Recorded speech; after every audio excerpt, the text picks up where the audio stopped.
तो चलिए शुरू करते हैं। हमारा जो चैप्टर है, चैप्टर का नाम है इलेक्ट्रिक चार्ज एंड फील्ड। पहला चैप्टर क्लास 12 का, यहीं से पढ़ना स्टार्ट करते हैं। सबसे पहले समझाते हैं चार्ज क्या होता है, क्योंकि इस चैप्टर का पहला वर्ड ही चार्ज है, तो पहले वर्ड से ही स्टार्ट करेंगे। समझते हैं कि चार्ज क्या होता है। चार्ज के बारे में बोलेंगे, it is something possessed by a body by which it can apply force on another body without being in contact with each other। एक बॉडी जब दूसरी बॉडी पे फोर्स लगाती है बिना उस बॉडी के कांटेक्ट में आए, तो एक ऐसी चीज जिसकी वजह से वो फोर्स लगा रही है क्या कहलाती है? चार्ज कहलाती है। मान लेते हैं एक बॉडी ए है बच्चे, और एक है बॉडी बी। बॉडी ए जो है उस पे मान लेते हैं कि पॉजिटिव चार्ज है, और बॉडी बी पे भी मान लेते हैं कि क्या है? पॉजिटिव चार्ज है। बॉडी ए पे भी पॉजिटिव चार्ज है, बॉडी बी पे भी पॉजिटिव चार्ज है। अब दोनों बॉडी एक दूसरे को क्या करेंगी? रिपेल करेंगी कि नहीं करेंगी? रिपेल करेंगी। हमें रिपल्जन तो दिखाई देगा, लेकिन क्या हमें चार्ज दिखाई देगा? चार्ज हमें दिखाई नहीं देगा। तो इसका मतलब क्या है? इसका मतलब ये है कि बॉडी पे कुछ ऐसा आ गया जिसकी वजह से वो फोर्स तो लगा पा रही है लेकिन दिखाई नहीं दे रहा। ऐसा कुछ क्या कहलाता है? चार्ज कहलाता है। क्योंकि हमने देखा नहीं है तो हम महसूस करके ही डिफाइन करेंगे। ठीक है, समझ गए? चलिए तो अब आगे बढ़ते हैं।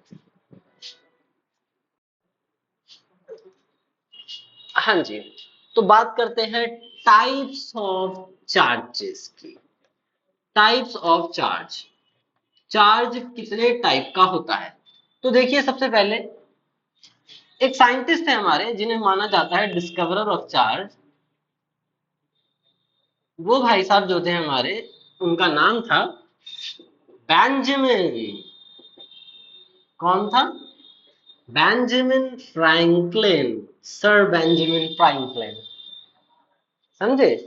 ये जो भाई साहब थे हमारे, सर बेंजामिन फ्रैंकलिन, इनका जो इनकी जो फोटो है वो यूएस डॉलर के नोट पे भी छपी हुई है। बड़े बहुत बड़े साइंटिस्ट हैं यूएस के, माने हुए बंदे हैं। तो बेंजामिन फ्रैंकलिन ने चार्ज की डिस्कवरी की और बताया चार्ज दो तरीके का होता है। अब सवाल ये उठा, अगर चार्ज दो ही तरीके का होता है तो क्या नाम दिया जाए? क्योंकि नेचर में ऊपर से तो नामकरण होकर आया नहीं है चार्ज का। तो बेंजामिन फ्रैंकलिन के हाथ में ही था चार्ज का नाम देना। तो उन्होंने सोचा कि ए बी दे दे, तो लोग बोलेंगे सी डी चार्ज बताओ कितना है। उन्होंने बोला 1 2 दे दे, तो बोलेंगे 3 4 बताओ कितना है। तो कंफ्यूजन हमेशा बाकी रहने वाली थी। तो उन्होंने बड़ा दिमाग चला के बहुत ही बढ़िया तरीके से मान लिया, जो टाइप्स है चार्ज की वो मान ली। दो टाइप है, सॉरी दो टाइप पता थी। एक टाइप को मान लिया पॉजिटिव और दूसरी को मान लिया नेगेटिव। अब पॉजिटिव और नेगेटिव तो दो ही होते हैं, तीसरा तो नहीं होता। अब यहाँ कंफ्यूजन होगी नहीं। तो एक चार्ज पॉजिटिव हो गया, दूसरा चार्ज नेगेटिव। इसी तरह से ये साइन कन्वेंशन हम उन सभी जगहों पे इस्तेमाल कर सकते हैं जहां पे दो ही चीजें, दो ही पॉसिबिलिटी एग्जिस्ट करती हैं। अगर दो ही पॉसिबिलिटी एग्जिस्ट करती हैं तो फिर पॉजिटिव नेगेटिव साइन कन्वेंशन बहुत बढ़िया चलता है। तो पॉजिटिव चार्ज हुआ एक, और एक चार्ज हुआ नेगेटिव चार्ज हुआ। पॉजिटिव चार्ज बोला उन्होंने, वो किसके पास होता है? वो माना वो होता है प्रोटॉन के पास, जब सब एटॉमिक लेवल पर डिस्कवरी की गई। और नेगेटिव चार्ज माना किसके पास होता है? वो होता है इलेक्ट्रॉन के पास।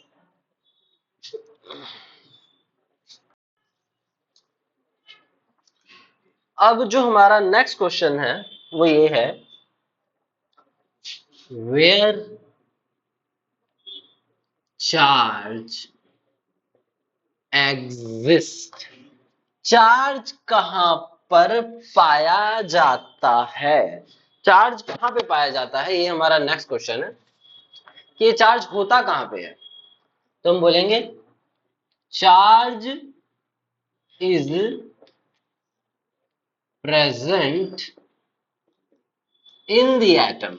चार्ज कहां पर होता है, एटम के अंदर होता है।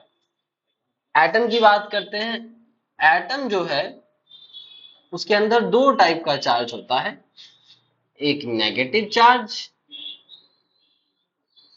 और एक पॉजिटिव चार्ज। ये तो हमने पढ़ लिया पहले कि दो चार्ज दो टाइप के होते हैं।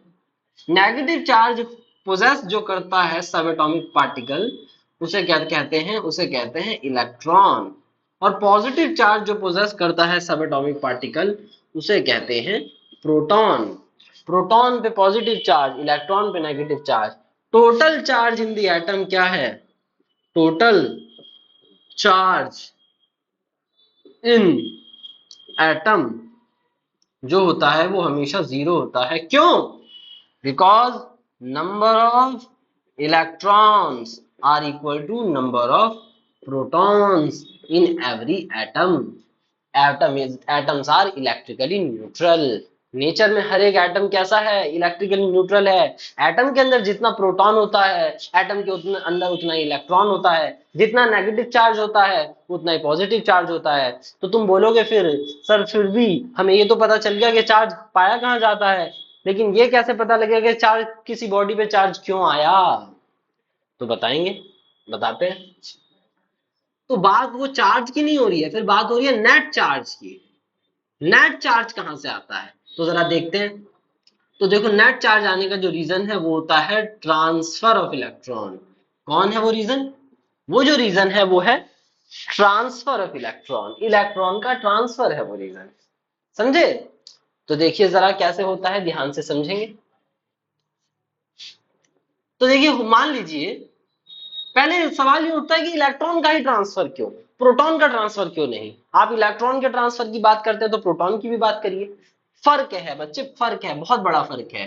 प्रोटॉन जो पाया जाता है वो कहां पाया जाता है, न्यूक्लियस में पाया जाता है। और इलेक्ट्रॉन कहां घूम रहा होता है, बाहर घूम रहा होता है।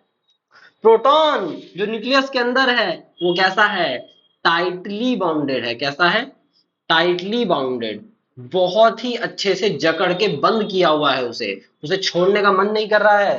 ठीक है, तो टाइटली बाउंडेड इलेक्ट्रॉन को आप डोनेट नहीं करा सकते क्योंकि न्यूक्लियस के साथ जाएगा, वो न्यूक्लियस डोनेट नहीं होता।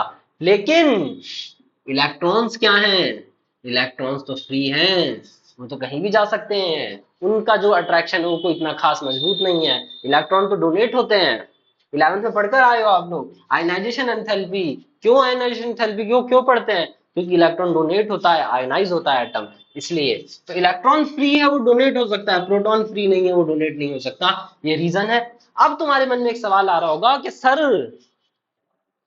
हमने तो पढ़ा है कि एक प्रोटॉन है जो डोनेट होता है। आप सोच रहे होगे कि हमने तो पढ़ा है प्रोटॉन है डोनेट होता है, हमने पढ़ा है कि H प्लस को ले भी लेते हैं लोग और दे भी देते हैं। अरे H प्लस बिल्कुल सही पढ़ा है बच्चे, आपने बिल्कुल सही पढ़ा है। H प्लस एक लौता, एक अकेला एक्सेप्शन है जो डोनेट होता है। उसके पीछे उसका स्ट्रक्चर है, उसके एटम का स्ट्रक्चर है।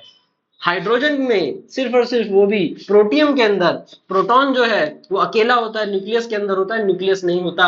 और इलेक्ट्रॉन बाहर होता है, वो भी अकेला होता है, एक होता है। अगर एक इलेक्ट्रॉन डोनेट कर दे हाइड्रोजन तो बचेगा कौन, खाली प्रोटॉन। यही एक लौता है ऐसा प्रोटॉन है जो डोनेट हो सकता है। इसीलिए हम एसिड के बारे में वहां पे बोलते थे कि एसिड्स आर दो species which can donate proton. बोलते थे कि नहीं बोलते थे, ठीक है। तो ये हो गया, समझ आया।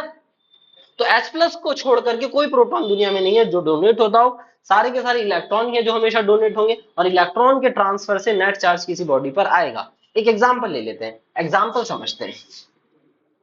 अगर हम एक एग्जांपल देखें तो हम पाएंगे कि एक बॉडी है ए, मान लेते हैं उस पर 10 नेगेटिव चार्ज है और 10 ही पॉजिटिव चार्ज है। और दूसरी बॉडी है फिर बी मान लेते हैं, उस पर भी 10 नेगेटिव और 10 पॉजिटिव चार्ज है।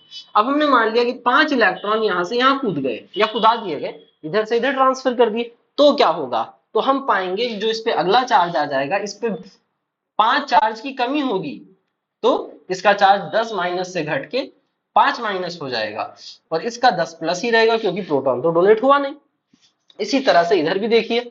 अब यहां पे आप देखिए 5 इलेक्ट्रॉन मिल गए तो 15 चार्ज हो गया नेगेटिव और 10 था पॉजिटिव। तो जो नेट चार्ज आ रहा है यहाँ पे वो आ रहा है 5 का नेगेटिव, और यहाँ पे जो नेट चार्ज आ रहा है वो आ रहा है 5 का पॉजिटिव। तो आप देख सकते हैं कि चार्ज नेट चार्ज अराइज हुआ इलेक्ट्रॉन के ट्रांसफर से। जिस बॉडी ने 5